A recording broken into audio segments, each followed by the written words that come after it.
అందరికీ నమస్కారం అండి. వెల్కమ్ టు బ్లూమింగ్ బాటసారి.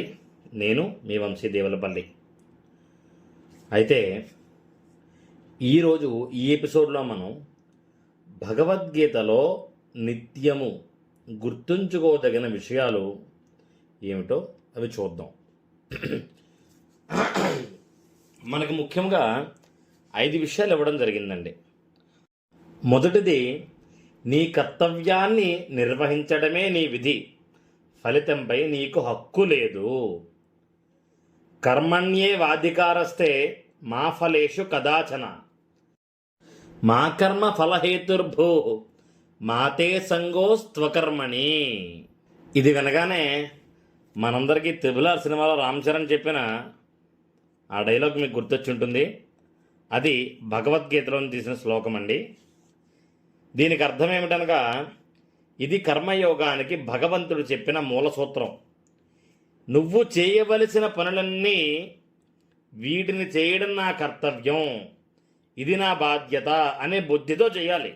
వాటిపై అత్యాసక్తి చూపకూడదు. నీ కర్తవ్యాన్ని ఈ విధంగా చేస్తే దీనివల్ల వచ్చే పుణ్యపాపాలు నీకంటవు అనేది ఒక భావము. నువ్వేదైనా సరే ఒక పని చేసినా దాని ఫలం నిర్విఘ్నంగా నీ చేతికి అందాలంటే ఎన్నో పరిస్థితులు అనుకూలించాలి. ఉదాహరణకి, నువ్వు టైంకి ఆఫీస్కి వెళ్ళిపోదామనే బయలుదేరిపోతావు. నీకు 8 గంటలకు ఆఫీసు, నీవు ఎక్కే బస్సు ప్రయాణం 15 నిమిషాలు, నీవు 7 గంటలకే వెళ్ళిపోయావు బస్ స్టాప్కి. కానీ ఆ రోజు బస్సు 8 గంటల వరకు రాకపోతే నువ్వేం చేస్తావు? కాబట్టి ఫలితాలకి చాలా విషయాలు అనుకూలించాలి. పని చేయడమే నీ చేతిలో ఉంది, కానీ ఫలం నీ చేతిలో లేదు. అందుచేత కర్మఫలానికి నువ్వు హేతువు కాదు అనేది రెండో భావము అదే శ్లోకానికి. మొదటిది తాత్విక దృష్టితో చెప్పిన భావము, రెండవది మానవునికి నిరాశ నిస్పృహలు కలగకుండా వ్యవహారిక దృష్టితో చెప్పిన భావము. అయితే ఈ భగవద్గీతలో నిత్యం గుర్తుంచుకోదగిన విషయాల్లో రెండో విషయంగా చూద్దామండి. ఎవరిని వారు ఉద్ధరించుకోవాలి. ఉద్ధరేదాత్మనాత్మానం నాత్మానమవసాదయేత్ ఆత్మైవ హ్యత్మనో బంధు ఆత్మైవ రిపురాత్మన. తనను తాను ఉద్ధరించుకోవాలి. తనను తాను క్షీణింపజేసుకోకూడదు. తానే తనకు బంధువు, తానే తనకు శత్రువు. ఎప్పుడూ కూడా ఎవరికి వారు ఒక అడుగు ఎదగడానికే ప్రయత్నించాలి, కానీ ఒక అడుగు కిందకి దిగడానికైతే మాత్రము ఎన్నడూ కూడా దిగకూడదు. ఇది ఒక్క ఆధ్యాత్మిక విషయంలోనే కాదు, జీవితానికి సంబంధించిన అన్ని కార్యరంగాలలోనూ కూడా అనుసరించవలసిన విషయము. భగవద్గీతలో మూడవది మనం గుర్తుంచుకోవాల్సిన విషయాల్లో, సమస్త ప్రాణుల సుఖదుఖాలు నీ వంటివే. నాయన, ఇది ఖచ్చితంగా మనందరం కూడా ఖచ్చితంగా గుర్తుపెట్టుకోవాల్సిన విషయం. మనదే కష్టమో ఎదురువారిది కాదు, మనదే బాధ ఎదురువారిది కాదు, మనదే సంతోషమో ఎదురువారిది కాదు అనే భావనలో ప్రస్తుతం మనందరం కూడా బతికేస్తున్నాం. సమాజంలో ఇతర వ్యక్తులతో వ్యవహరించేటప్పుడు ఎలా ఉండాలో బోధించే అద్భుతమైన ఉపదేశం ఈ క్రింది శ్లోకంలో చేయబడినది. ఇది సకల శాస్త్ర పురాణ ఇతిహాస సారము. ఆత్మౌపమ్యేన సర్వత్ర సమం పశ్యతి అర్జున సుఖం వా యది వా దుఃఖం సయోగి పరమోమతః. అర్జున, సమస్త ప్రాణుల సుఖమునైనా దుఃఖమునైనా తన సుఖదుఖాలతో పోల్చుకొని వాటిని తన సుఖదుఖాల వంటివేనని భావించే యోగి చాలా గొప్ప యోగి అని నా అభిప్రాయము. ఇలాంటి ప్రవృత్తిని అలవర్చుకోవాలంటే మానవుడు అంతటా పరమాత్మ స్వరూపము చూడగలగాలి. ఎదుటివానితో వ్యవహరించేటప్పుడు అతని స్థితిలో నేనుంటే ఎలా వ్యవహరించేవాడిని అని ఆలోచన చేయగలగాలి. అతనే మహాయోగి. ఈ భావం ఎంతటి ద్వేషాలను కలహాలనైనా మటుమాయం చేసే దివ్యౌషధము. ఇది నేను ఈ మధ్యకాలంలో చాలా ఎక్కువగా ఫాలో అయ్యే విషయం అండి. ఇది ముఖ్యంగా ఏంటంటే ఎదురు వ్యక్తితో కుటుంబ సభ్యులు అవ్వచ్చు, స్నేహితులు అవ్వచ్చు, ఇరుగు పొరుగు అవ్వచ్చు, మనకి ముఖపరిచయం కూడా లేని వారైనా అయి ఉండొచ్చు. వారితో ఏదైనా సమస్య వచ్చినట్లయితే, వేరొక మనిషితో సమస్య వచ్చినట్లయితే ముందుగా ఆ మనిషి ఉన్న పరిస్థితిలో మనం ఉంటే మనము ఏమి చేస్తాము, మనము ఎలా వ్యవహరిస్తాము అనేది ఒక్కసారి మనం ఆలోచించినట్లయితే ఖచ్చితంగా ఒక సమస్య కానీ ఒక గొడవకు కానీ త్రోవ దొరకదండి. ఇది ఖచ్చితం. ఇది నేను అనుభవించాను, అనుభవపూర్వకంగా చెప్తున్నానండి.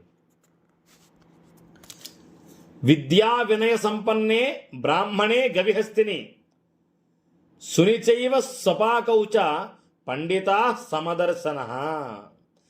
పండితులు విద్యా వినయము గల బ్రాహ్మణుని యందు, గోవునందు, ఏనుగునందు, సునకమునందు, సునకమాంసము వండుకొని తినేవాని యందు కూడా బ్రహ్మను చూస్తారు.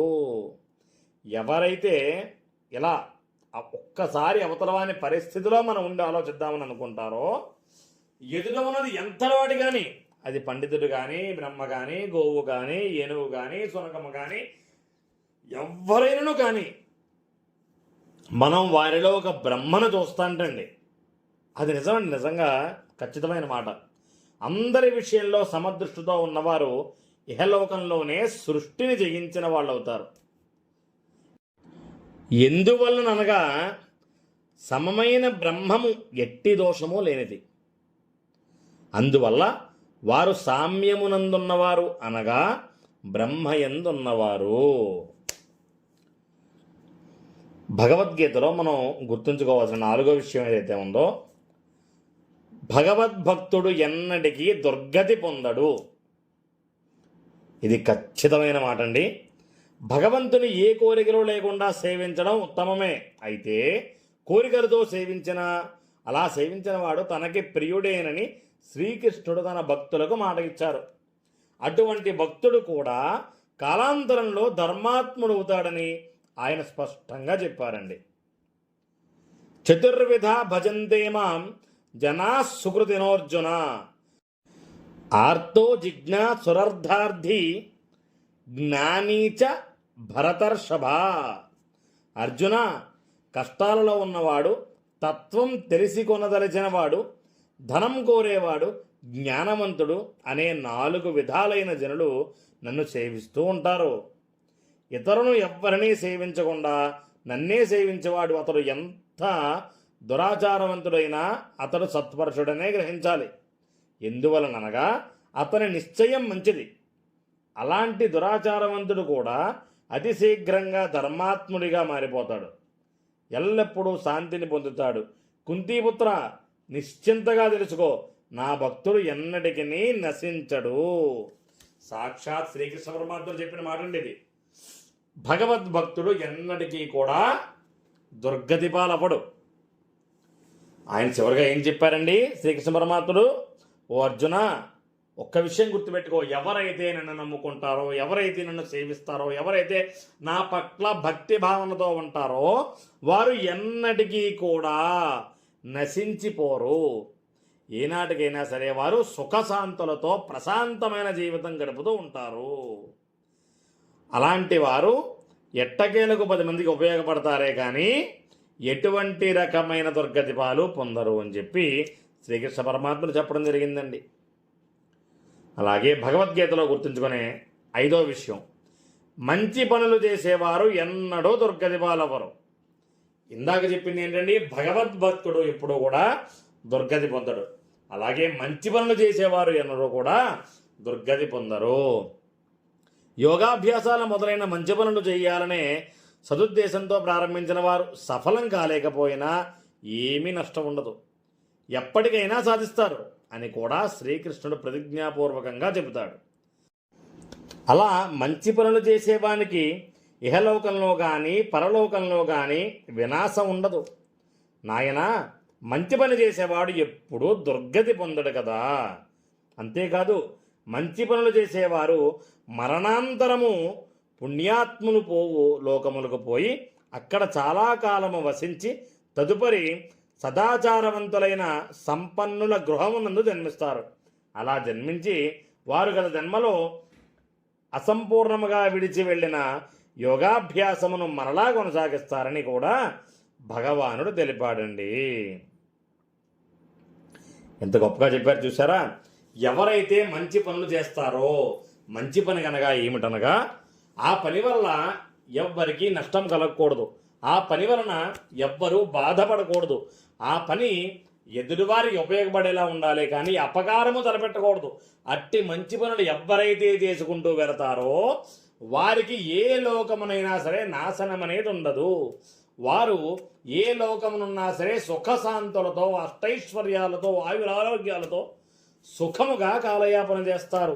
మరణాంతరము కూడా, చనిపోయిన తర్వాత కూడా పుణ్యాత్ములుండే లోకముకు వెళ్ళి చాలా కాలము అక్కడ విశ్రాంతి తీసుకుని ఆ పిమ్మట సదాచారవంతులైన సంపన్నులు గృహమునందు, అంటే మంచి భావములు, మంచి ఆలోచనలు ఉన్నవారి ఇంటిలో జన్మించి ఏ ఏ పనులైతే క్రితం జన్మలో చేస్తూ మధ్యలో ఆపేయాల్సి వచ్చిందో అవన్నీ కూడా పూర్తి చేసి మరలా కొనసాగిస్తారు అని శ్రీకృష్ణ భగవానుడు తెలపడం జరిగిందండి. ఇలా భగవద్గీతలో మనం గుర్తుంచుకోవాల్సిన 5 విషయాలు ఏంటండి? నీ కర్తవ్యాన్ని నిర్వహించడమే తప్ప ఫలితం మీద నీకు హక్కు లేదు. పని చెయ్యి, ఫలితం ఆశించుకో. ఎవరిని వారు ఉద్ధరించుకోవాలి. ముందుగా మనల్ని మనం, తర్వాత ఎవరినైనా. ఇదొక్కడే నాకు అవ్వలేదండి, ఏం చేస్తాం? సమస్త ప్రాణులు సుఖదుఖాలు నీ వెంటివే. ఏ ప్రాణి సుఖదుఖాలైనా సరే నీకున్న సుఖదుఖాలు లాంటివే. భగవద్భక్తుడు ఎన్నటికీ దుర్గతి పొందడు. దేవుడిని ఎవరైతే, భగవంతుడిని ఎవరైతే భక్తుడిగా ఉంటారో వారికి ఎన్నడూ కూడా దుర్గతి పాలవ్వరు. మంచి పనులు చేసేవారు ఎవరైతే ఉంటారో వారు ఎన్నడూ కూడా దుర్గతి పాలవ్వరు. ఈ 5 విషయాల్ని కూడా సాక్షాత్ శ్రీకృష్ణ పరమాత్ముల వారు చక్కగా భగవద్గీతలో నిత్యము గుర్తుంచుకోదగిన విషయాలుగా సూచించడం జరిగిందండి.